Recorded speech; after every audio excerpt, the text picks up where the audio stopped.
نیروهای مسلح تاجیکستان که امروز 29 سالگی آنها را جشن میگیرند به دل یک بخش اهالی حس افتخار جای میکنند، ولی یک بخش دیگر را بابت خبرهای ناخوش از ارتش، شکایت‌ها از بدرفتاری در خدمت و سرباز شکار یا ابله ناراحت میکنند. خواهم که مثال فرزندای ما روان به خدمت مادر وطن کند نکیم بیز و به پرابلم ده نه همین دادش گیره کردست که این کسلی نبود، اینا همین قزدین کپ کردین تا گابزا بردم ای گیره ممنون بچه دیدم. منم نمیخوام که عذاب و شکنجه و تیان پسری من بایم.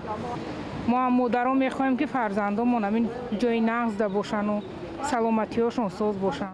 کارشناسان بر اینند که راه نهایی از این حالت یکتاست و آن اصلاحات بنیادی است.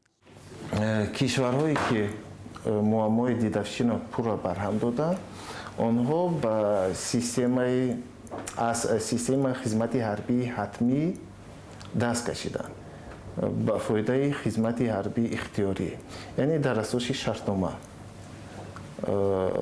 و از تجربه این من میگویم که از چیزی که آموختم که در آن کشورها معمای دیدافشین پور را برهم داده شده است. با نظرداشت هممرزی با افغانستان، تاجیکستان از امریکا، اتحادیه اروپا و سالهای اخیر از چین هم کمک‌های زیاد دریافت می‌کند. اما با وجود این، ارتش تاجیکستان را بعضی کارشناسان در میان کشورهای منطقه ضعیف‌تر ارزیابی می‌کنند. قرغیزستان از ما قفا بود.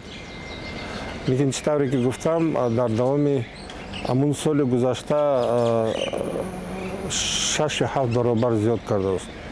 حتی ما اون مبلغ‌هایی که صرف کرده شد از طرف قرغیزستان حاضر نمی‌دانیم، چون که اون چیزی که من خواندم در سرچشمه‌های قرغیز اونجا من چطوری گفتم 600 میلیون دلار، یعنی خیلی تیاری جدی می‌بینم.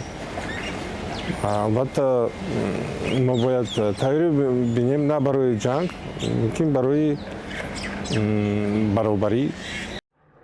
انتقاد از کمبودی‌ها در ارتش کشور در حال صدا می‌دهند که مقامات رسمی از پیشروی‌ها در این سمت می‌گویند. نمایندگان وزارت دفاع آماده نشدند در روبروی رادیو آزادی صحبت کنند، ولی در گذشته در این نهاد ارتش کشور را مجهز با تکنیک‌های معاصر و سربازان را آزمایش دیده عنوان می‌کردند.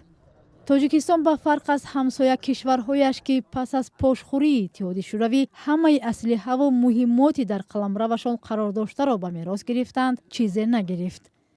ارتش تاجیکستان در آغاز سال 1993 در پی پیروزی فرانت خلقی در جنگ شهروندی از حساب جنگاوران همین فرانت تشکیل شد. روز 23 فوریه سال 1993 در مرکز دوشنبه نخستین پرد جنگاوران فرانت خلقی تحت پرچم ارتش دولت دایر شد و سنه تأسیس نیروهای مسلح تاجیکستان را به همین دلیل از همان روز حساب می کنند.